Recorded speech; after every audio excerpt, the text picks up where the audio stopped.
Now, after having seen how we are using the words, మాటల ఆట ఎట్లా ఆడుకుంటున్నాం అనేది మనం చూసాం. దానికి ఇంకొంచెం మాట్లాడుకోవాలంటే మాటలు ఉండాలి కాబట్టి ఇంకొంచెం మాటలు మనం దానికి జోడిస్తాం అన్నమాట. ఇంకో రకమైన ఇంకో తరహా ఇంకో ప్రకారమైన మాటలు మనం ఇప్పుడు దానికి జోడిస్తాం ఇంతవరకు మనం నేర్చుకున్న మాటలకి. అయితే ఈ మాటలు జోడించుకోవడం ఎందుకు అంటే, ఒక ప్రసిద్ధిగాంచిన మనిషి ఒక చక్కనైన మాట అన్నాడు, a fool speaks without thinking ట. A fool speaks without thinking.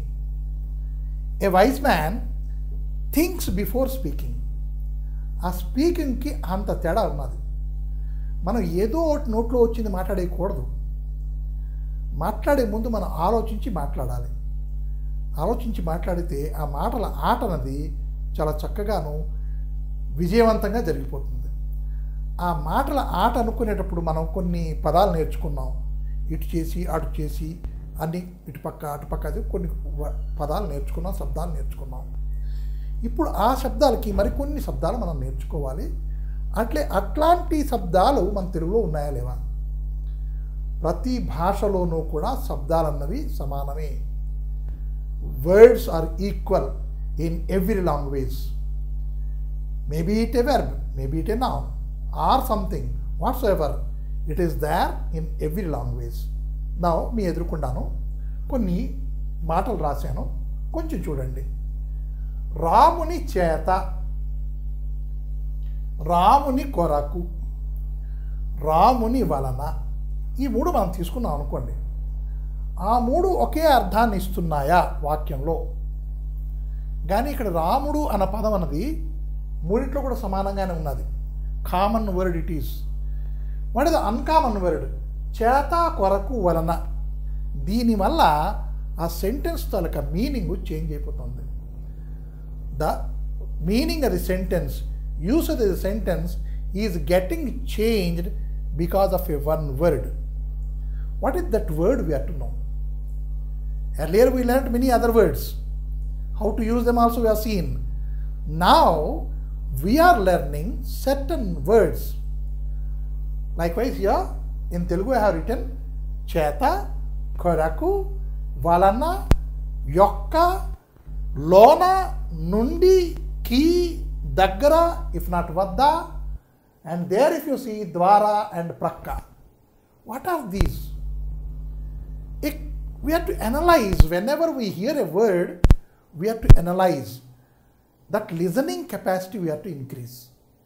Before speaking, we have to carefully listen. That is what a child does. Many times I told you. Because the child needs learning, he hears it very properly, very carefully, then grasps it, and he will be keeping it in the mind. Whenever the usage comes, appropriately he uses. Why are we lacking of that skill? That is the question. మనకి English మాట్లాడడం రాదు అని మనం decide అయిపోతే nobody can help it. కానీ why we should not speak అనే question వేసుకుంటే we are speaking, we can speak, we speak.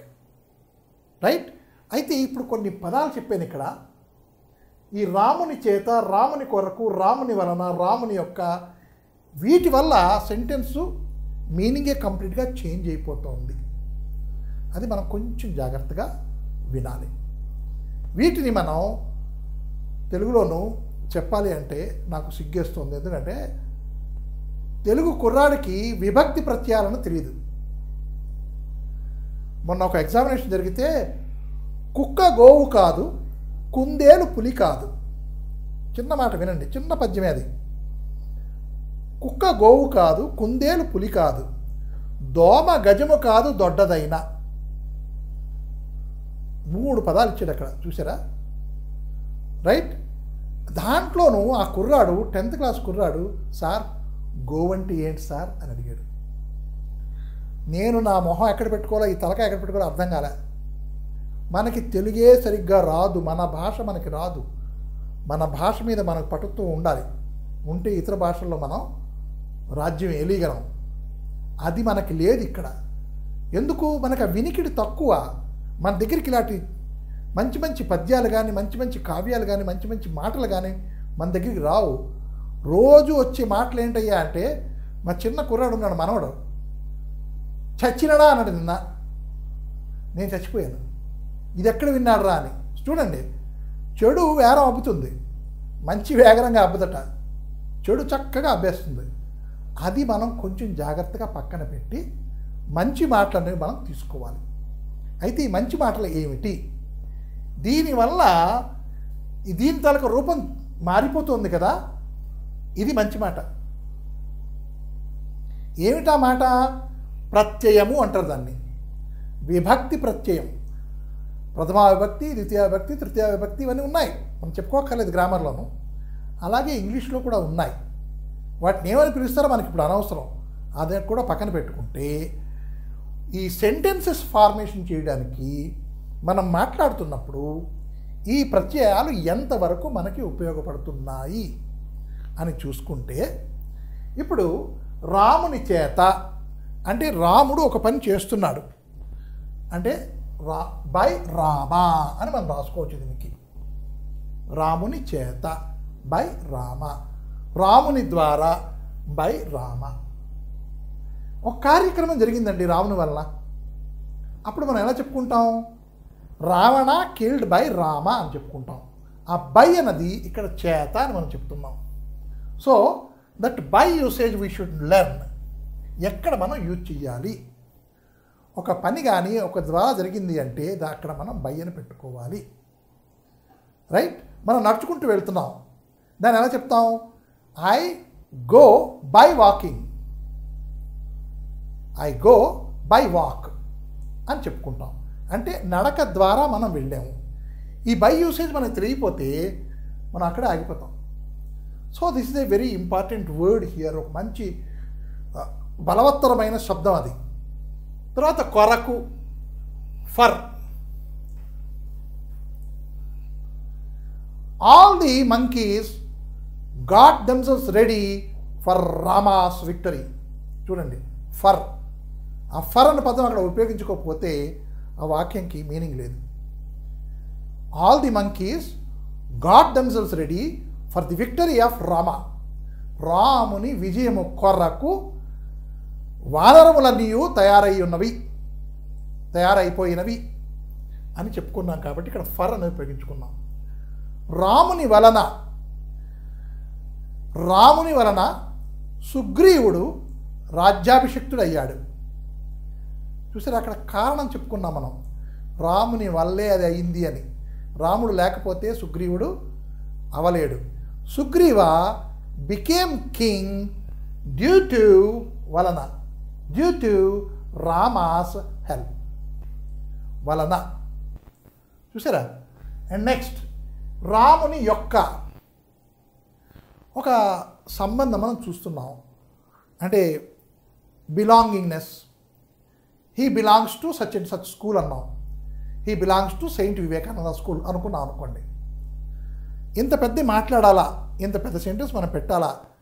ఆ బిలాంగ్సా, బిలాంగింగా, బిలాంగ్డా, లేకపోతే ఇంకేమైనా పెట్టాలా అని ఒక పెద్ద మనకు సమస్య వచ్చేస్తుంది. తీసేసేయండి. He is of saint Vivekananda. He is a student of saint Vivekananda. Of అని పెట్టేసుకొని మనం ఒక బిలాంగింగ్నెస్ని మనం చూపించేసాం అక్కడ.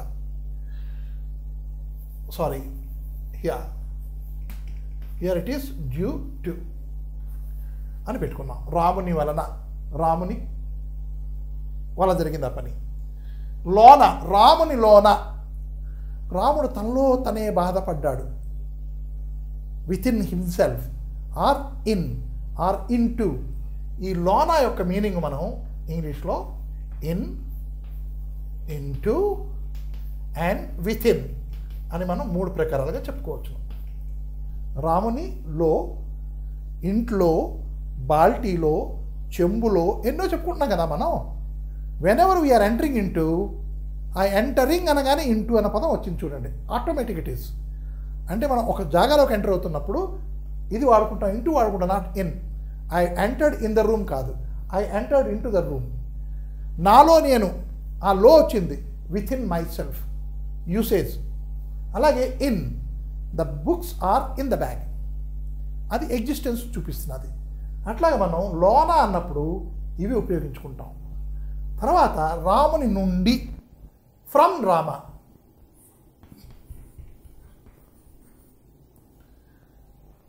రాముని నుంచి ఏమి ఆశించి ప్రజలు రామునితో సగం దూరం వరకు అయోధ్య వదిలేసి వచ్చేశారు. ఏమీ ఆశించలేదు.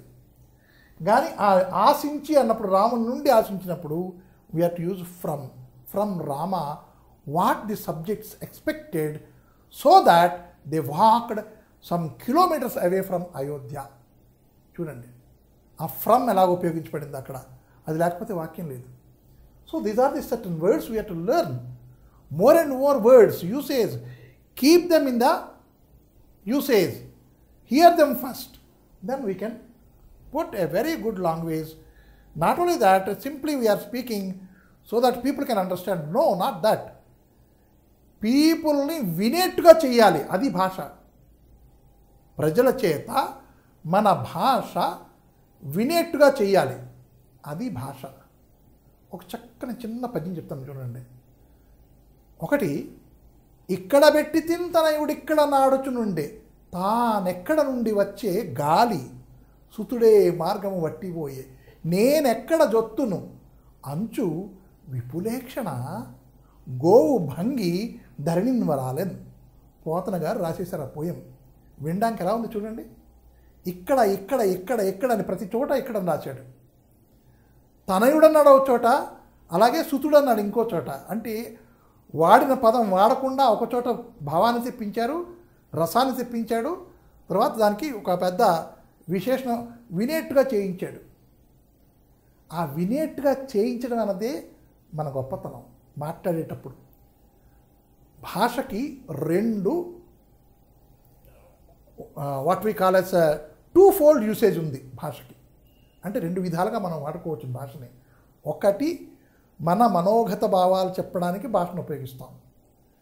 రెండోది, ఎదురుకుండా ఉండేవాడు వినాలి, ఆ వినేటప్పుడు ఎట్లాంటి పదజాలం వాడాలి అన్నది మనం చూసుకోవాలి.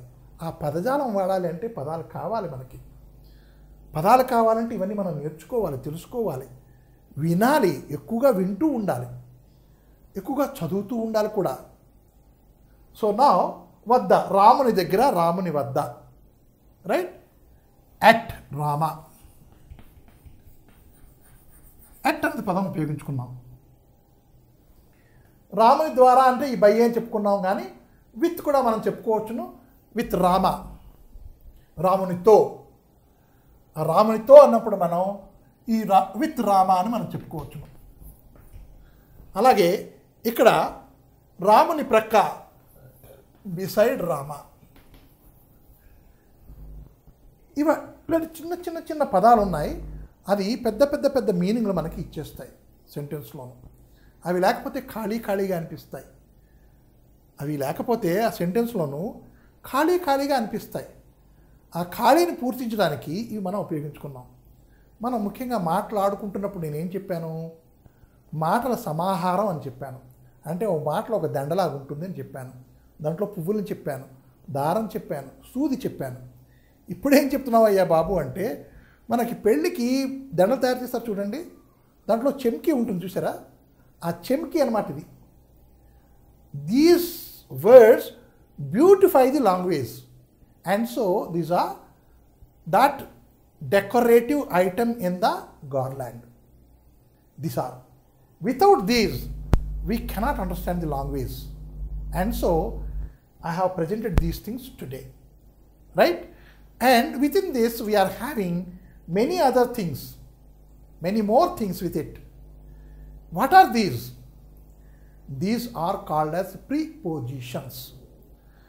Pre means munduga వచ్చే, ముందుగా పెట్టబడిన, ముందుగా పొందుపరచబడిన అని అర్థం.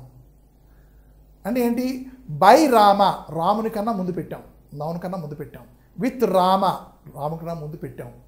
In Rama, with in Rama, of Rama, due to Rama, for Rama, beside Rama, with Rama అని చెప్పుకున్నాం. ఇవన్నీ కూడా నౌన్కి ముందు మనం పెట్టుకునే వర్డ్స్. ఎందుకు? ఒక చక్కని వాక్యం తయారు చేసుకోవడానికి. రైట్? ఈ వాక్యం తయారు చేసుకున్నాం, వాక్యాల్లో ప్రకారాలు కూడా కొన్ని చెప్పుకున్నాం. అయితే ఇప్పుడు ఒక బెస్ట్ పద్ధతి ఉంది. మనిషికి మాట్లాడడం రావాలి అంటే ఏమిటి కావాలి? మాట్లాడడం రావాలంటే మాటలు కావాలని చెప్పేసాను, అది పక్కన పెట్టండి. కొన్ని భావ ప్రకటనలు ఉంటాయి. అంటే మనలో కలిగే భావనల్ని బయట వాళ్ళకి చెప్పగలగాలి. ఆ చెప్పగలిగినప్పుడు వాళ్ళకి అర్థమవుతుంది. వాటి గురించి కూడాను వాక్యాల్లోనూ కొన్ని పెట్టారు. ఈ మాట్లాడడం అన్నది ఎక్కువగా మనం చూసుకుంటే క్వశ్చనింగ్ అండ్ ఆన్సరింగే ఉంటాయి. అంటే ప్రశ్న వేశాడు, జవాబు చెప్పాడు, ఆ పద్ధతిలో ఉంటాయి. ఇప్పుడు కొత్తగాను ప్రశ్నలు తయారు చేయమంటున్నారు పిల్లల్ని. ఒక ప్యాసేజ్ చేసి ఆ ప్యాసేజ్లోంచి క్వశ్చన్లు తయారు చేయండి. Why that process? If you can pose a good question, you can give a good answer. అది ఆ ప్రాసెస్లో ఉన్న పెద్ద లాభం. If you can pose a good question, మీరు మంచి ప్రశ్న వేయగలిగిస్తే మీరు చాలా చక్కని జవాబు చెప్పగలరు. అందుకనేసి ఆ క్వశ్చన్ అండ్ ఆన్సర్ మనం చూసుకుంటే, వదినా అన్నయ్య ఆఫీస్కి వెళ్ళిపోయాడా? See that is the starting అది language, the word, how it has been used over there. ప్రశ్నతోనే వాళ్ళ తాలూకా సంభాషణ మొదలవుతుంది. గోడ పక్క నుంచి ఈమె, గోడ పక్క నుంచి ఆమె, గంటలు మాట్లాడుకుంటారు. But what is the starting point? ఆ స్టార్టింగ్ పాయింట్ అనేది ఒక చిన్న క్వశ్చన్, వదిన అన్నయ్య ఆఫీస్కి వెళ్ళిపోయాడా, అక్కడి నుంచి మొదలవుతుంది క్వశ్చన్తోనే.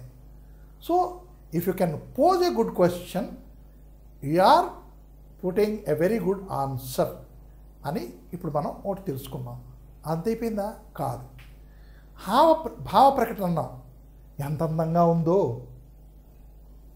ఈ ఎంత అందంగా ఉన్నది స్వగతమైనా కావచ్చు, ఇంకొకరితోనే చెప్పచ్చును. హౌ బ్యూటిఫుల్ ఇట్ ఈజ్ అని మనం అన్నాం.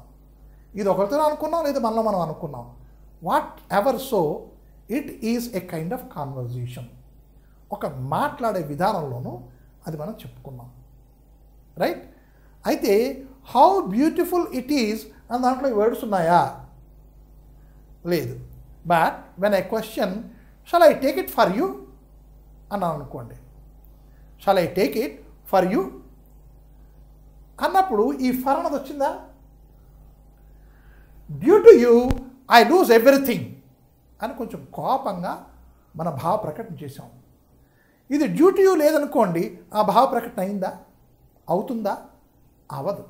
అందుకు ఇలాంటి కొన్ని పదాలు మనం ఎట్లా ఉపయోగించుకోవాలి, ఎంత బ్యూటిఫుల్గా ఉపయోగించుకోవాలి. దాంతోనే కాకుండా సెంటెన్స్ మనం మాట్లాడుతున్నప్పుడు ఎలా పెరుగుతుంది అంటే వీటి వల్ల పెరుగుతూ ఉంటుంది. మొట్టమొదట్లో చూపించాను. ఐ గో, సెంటెన్స్ అయిపోయిందని చెప్పాను. I go to market, market కోసం వెళ్తున్నానని చెప్పాను. With a bag and money అని చెప్పాను. సంచితో, విత్ ఏ బ్యాగ్, సంచితో వెళ్ళాను. ఎలా వెళ్ళాను? త్రూ ఏ నేరో లేన్ ద్వారా, ఒక సంకీర్ణమైనటువంటి రాస్తా నుంచి వెళ్ళాను. దాన్ని మనం ఏం చెప్పుకున్నాం? త్రూ ఏ నేరో లేన్ అని చెప్పాం. How beautiful is the rain. దాంట్లోనూ ఈ through narrow lane and broad streets అని ఒక పదం వస్తుంది. సో ఆ నేరో, త్రూ అన్నది మనం ఇక్కడ తెలుసుకున్నాం. ద్వారా. He sits always beside me అని చెప్పుకున్నాం. He sits always beside me, నా పక్కనే కూర్చుంటాడు అని మనం చెప్పుకున్నాం. ఇలాగ చెప్పుకుంటూ పోతూ ఉంటే మనకి ఇవి లేకపోతే పని అవుతుందా? ఐ రూమ్ ఏమైంది? ఐ గో రూమ్ ఏమైంది? Can we understand it? మనకు అర్థమైందా? లేదు. I go in to the room, ఇది మనం చెప్పుకుంటేనే ఆ రూమ్లోకి అతను ప్రవేశించాడు అనేది మనకు అర్థమవుతుంది. Next from. ఈ ఫ్రమ్ అనేది రాముని నుంచి నేను కొన్ని డబ్బులు తీసుకున్నాను. I received an amount from Rama. I took some amount from Rama. I borrowed from Rama. చూడండి మళ్ళీ తేడా ఇచ్చేస్తున్నాను అక్కడ. I took some amount from Rama. Took some amount అనేది బారోడ్ సమ్ అమౌంట్ అని పెట్టుకోవచ్చును. I borrowed some amount from Rama. ఇక్కడ వర్డ్స్ చేంజ్ అయినా ఆ ఫ్రమ్ అనే వర్డ్ చేంజ్ అవ్వట్లేదు. That is what I want to say. ఈ ఫ్రమ్ అనే వర్డ్ కామనే. ఏమంటే రాముడి నుంచి తీసుకున్నాను. ఒకటి, I came from Calcutta. I came from Calcutta. ఎక్కడి నుంచి వచ్చాను? కల్కట్టా నుంచి. Why I should not come from Bombay? Yes, I came from Bombay. She comes from Simla. She వేరు, సిమ్లా వేరు, ఐ వేరు, బాంబే వేరు. కానీ ఆ ఫ్రమ్ అనేది కామన్ అయింది. అవి లేకపోతే ఆ సెంటెన్స్ మనం పెట్టలేము. కాబట్టి వీటికి అర్థాలు మనం ఇక్కడ తెలుసుకున్నాం. By, for, due to, of, in, into, with in, from, at, with and beside. వీటిని మనం గ్రామటికల్గా చెప్పుకుంటే వీటిని ప్రిపోజిషన్స్ అన్నారు. ఎందుకు ప్రిపోజిషన్ అన్నారు? నౌన్కి ముందు వాడతాం కాబట్టి. అంతేనా? కాదు. వాటికి సంబంధాన్ని చూపిస్తుంది. Relation between a noun to noun, action to noun, adjective to noun. ఆ రిలేషన్ చూపిస్తాయి కాబట్టి వాటిని ప్రత్యయాలు అని తెలుగులో అనుకున్నాం, హిందీలో కూడా ప్రత్యయాలు అంటారు. రైట్. తర్వాత వీటిని ప్రిపోజిషన్స్ అనుకున్నాం. ఈ ప్రిపోజిషన్ ఇన్నే ఉన్నాయా? వీటిని ఇలాగే వాడాలా, ఇంకెలాగైనా వాడచ్చునా అంటే కొన్ని ప్రిపోజిషన్లు దగ్గర పెట్టి మధ్యలో ఇంకో మాట పెట్టుకొని మనం వాడుకోవచ్చును. ఎలాగా అంటే ఆన్ అకౌంట్ ఆఫ్. మనం చిన్నపిల్లల డైరీ తీస్తాం, దాంట్లో స్కూల్ వాళ్ళు రాసేస్తారు, రేపు మీ పిల్లాడికి స్కూల్కి పంపించకండి, సెలవా, స్కూల్ లేదు అని ఉంటుంది. అది తెలుగులో రాయరు, ఇంగ్లీష్ రాస్తారు. ఎలా రాస్తారు? Tomorrow school is closed on account of Rakshabandhan. చూడండి, ఆన్ అకౌంట్ ఆఫ్. ఇక్కడ ఎన్ని పదాలు మనం ఉపయోగించుకున్నాం? ఆన్ అనేది ఉపయోగించుకున్నాం, ఆఫ్ అనేది ఉపయోగించుకున్నాం. ఆ రెండు కూడా ఈ లిస్టులో ఉన్నాయి మనకు చూసుకుంటే. అకౌంట్ అన్నది ఒకటి తక్కువ ఉంది. అంటే వీటిని ఏమంటారు? ఇవి ఎలాంటప్పుడు ఉపయోగించుకోవాలి? అలాంటి జాగాల్లో మనం ఉపయోగించుకుంటాం. రేపు రక్షాబంధనం కారణం వలన స్కూలు బంద్ అయి ఉండును అని మనం చెప్పుకున్నాం, పంపించాం కబురు. ఆన్ అకౌంట్ ఆఫ్ అని. ఈ అకౌంట్ అంటే ఏంటి మనకు తెలుసును. బ్యాంకులో ఉంటాయి అకౌంట్స్, ఇంకెక్కడైనా అకౌంట్స్ ఉంటాయి, అవన్నీ మనకు తెలుసును.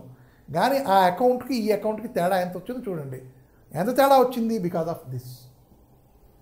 వాడు కాకుండా నేను వెళ్ళాను అని ఒక మాట ఉంది. వాడు కాక నేను వెళ్ళాను అంటే వాడు వెళ్ళలేదు, వాడి జాగాలో నేను వెళ్ళాను అన్నమాట. అది ఎలా ఉపయోగించుకుంటాం? I went in place of him in spite of his presence అని ఇన్స్పైట్ ఆఫ్ వాడుకుంటాం. డిస్పైట్ అని వాడతాం. ఇలాగా ఎన్నో ప్రకారాల ఈ ప్రిపోజిషన్లో ఎన్నో ప్రకారాలు ఉన్నాయి. వాటి మాట్లాడుకుంటాం. ఆ మాటలో పెడితేనే కనెక్టివిటీ మనకి అర్థమవుతుంది. ఆ భాష తాలూకా ఉన్నతి మనకి అర్థమవుతుంది. ఎంత అందంగా ఉన్నదన్న అర్థమవుతుంది. ఇంగ్లీష్లోనూ ఒక చిన్న 2 లైన్లు చెప్తాను. Behold her single in the field yon solitary highland lass అని విలియం వర్డ్స్వర్త్ మొట్టమొదటి మనకు పరిచయం చేస్తాడు. Behold her. రైట్. అది చూపించడంలోనూ బిహోల్డ్ అని మనకు చూపించాడు. లుక్ అనొచ్చు కదా, సీ అనొచ్చు కదా, వాచ్ అనొచ్చు కదా, ఎగ్జామిన్ అనొచ్చు కదా. ఇవేం అనలేదు, బిహోల్డ్ హెర్ అన్నాడు. వై? ఆ మాట్లాడే పద్ధతిలో మనకి ఒక అందం కనపడాలి, ఆ భాషకి ఒక అందం రావాలి. నేను ఇక్కడ మీ ముందు నిలబడ్డాను, ఇక్కడ వచ్చినప్పుడు 1 గంట సేపు తయారైన ఇలాగ దువ్వుకొని అన్నీ చేసుకొని ఈ టై కట్టుకొని నిలబడ్డాను. వై? మనని చూసి ప్రజలు ఇంప్రెస్ అవ్వాలి. మనని చూస్తేనే కాదు, మన భాష విన్నా సరే ప్రజలు ఇంప్రెస్ అవ్వాలి. వింటారు, వినేట్టుగా చెయ్యాలి. ఆ వినేట్టుగా చెయ్యాలంటే మనం ముందు వినాలి. మనం ముందు వినకపోతే మనం ఏమి వినిపించలేము ప్రజలకి. వినాలి, పట్టుకోవాలి, వాడాలి. అది భాష తాలూకా ఒక టెక్నిక్.